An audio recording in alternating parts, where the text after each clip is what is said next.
দেখিনি। সে আমার লোড হচ্ছে 7000 মেগাওয়াট, আমার এই মুহূর্তে জেনারেশনও ধরুন 7000 মেগাওয়াট,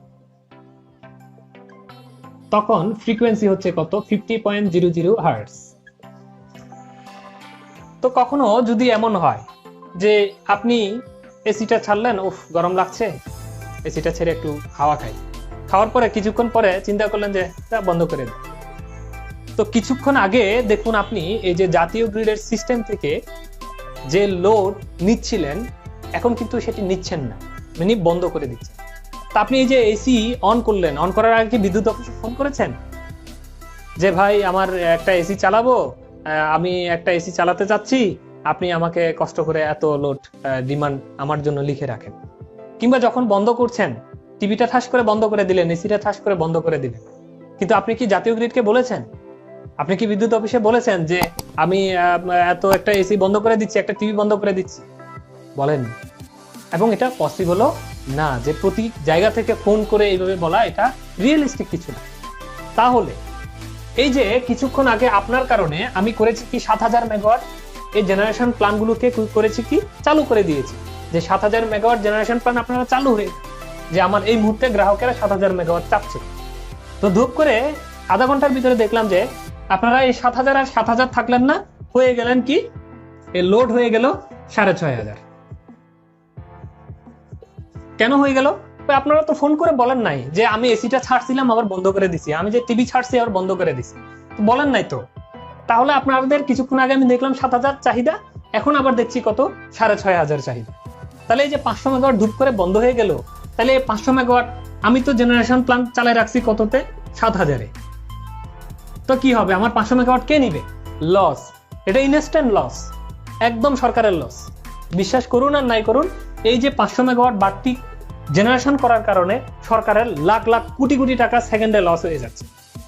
কারণ এগুলোর পিছনে প্রচুর ফুয়েল কস্ট আছে। আপনি বিদ্যুৎ এমন একটা জিনিস, এই মুহূর্তে যা জেনারেশন করছি তা আপনি ইউজ করলে করেন, না করলে এটা ওয়াস্টেজ। তো এই 500 মেগাওয়াট জেনারেশন করতে সরকারের লস হয়ে গেল।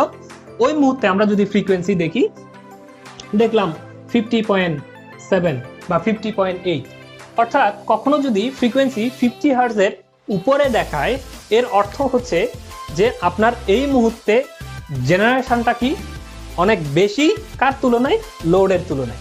কারণ এই লোড কখন যে বাড়ে আর কখন যে কমে, এটা এক সৃষ্টিকর্তা ছাড়া আর কেউ জানে। কারণ আপনারা তো কেউ ফোন করে লোড কমান না আর বাড়ান না।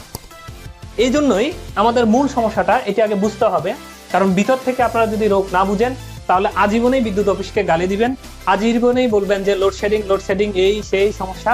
আজকে আমরা এইটি বিস্তারিত আলোচনা করার চেষ্টা করি। তো এর উল্টা ঘটনাটা ঘটতে পারে। তো আমরা করলাম কি, আমরা বললাম যে ঠিক আছে, এই মুহূর্তে লোড কমে গিয়েছে, 6500 হয়ে গিয়েছে, আমরা এটিকে কমিয়ে দিই তাহলে জেনারেশন। তো এই এনএলডিসি কন্ট্রোল রুম যখন এটি দেখছে যে এইভাবে কমে গেছে, তখন ফোন করলো যে অমুক পাওয়ার প্ল্যান্ট আপনি বন্ধ হয়ে যান, অমুক পাওয়ার প্ল্যান্ট আপনি বন্ধ করে দেন। আচ্ছা, তারা ইনস্ট্যান্ট ঠাস করে বন্ধ করে দিল। করে দেওয়ার পরে তারাও মনে করেন এই মুহূর্তে লোড 6500, জেনারেশন মনে করেন আবার 6500-এ চলে আসলো। তো ফ্রিকোয়েন্সি আবার 50-তে চলে আসলো। কিছুক্ষণ পরে দৈবক্রমে মজার ব্যাপার করলো কি, হুট করে আপনারা আবার লোড বাড়াই দিলেন। কারণ বলা যায় না তো, আপনি হয়তো এসি বন্ধ করছেন, আরেকজন হয়তো আরেকটা ইন্ডাস্ট্রি চালু করে দিছে। কিছুক্ষণ আগে পুরো ফ্যাক্টরি বন্ধ ছিল, ধূপ করে একটা ফ্যাক্টরি চালু করে দিছে, ধাম করে মনে করেন 1000 মেগাওয়াট বেড়ে গেল। এটার পরিমাণ লোড যে 6500 ছিল, এটা হয়ে গেল এখন 7500। তো এখন এনএলডিসি কি করবে? দেখলো যে হঠাৎ করে এই মুহূর্তে 6500 ছিল, আমি 6500 করে দিলাম, আবার ধূপ করে দেখতেছি সেকেন্ডের ভিতরে, এগুলো কিন্তু উইদিন সেকেন্ড, মিনিটও না, কিন্তু উইদিন সেকেন্ডে এই ঘটনাগুলো ঘটছে। তাহলে বুঝে দেখুন এই কন্ট্রোল রুমে যারা ডিউটি করে, ওরা চোখ কিভাবে করে তাকায় থাকে, অলওয়েজ অস্ত্র হাতে নিয়ে, যুদ্ধের ঢাল তলোয়ার হাতে নিয়ে অলওয়েজ যুদ্ধের মতো যুদ্ধ করে যাচ্ছে কিন্তু এগুলোর জন্য। তো হঠাৎ করে দেখলেন যে 7500 হয়ে গেছে। তো 7500 লোড যদি হয়ে যায়, তখন কি হবে? তখন ফ্রিকোয়েন্সি তো আর আপনি ধরে রাখতে পারবেন না, তখন হয়ে যাবে 49.2। তাহলে কখনো যদি ফ্রিকোয়েন্সি 50-র নিচে নামে, অর্থাৎ 49, 48 এই ধরনের যদি নামে, তাহলে আপনার বুঝতে হবে এই মুহূর্তে জেনারেশন হচ্ছে কম আর হচ্ছে কি আপনার লোড হচ্ছে অনেক বেশি। তাহলে এই যে বাড়তি লোড, এই 1000 মেগাওয়াট লোড আপনি কি করবেন? এখন চাইলেই কি চালু করবেন? চালু করতে পারবেন?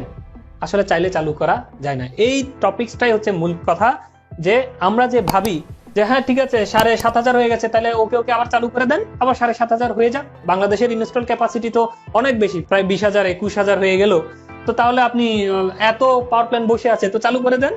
হ্যাঁ, মজার ব্যাপার এই জায়গায়, আপনি পাওয়ার প্ল্যান্ট চাইলে বন্ধ করতে পারবেন, কিন্তু চাইলে কিন্তু চালু করতে পারবেন না।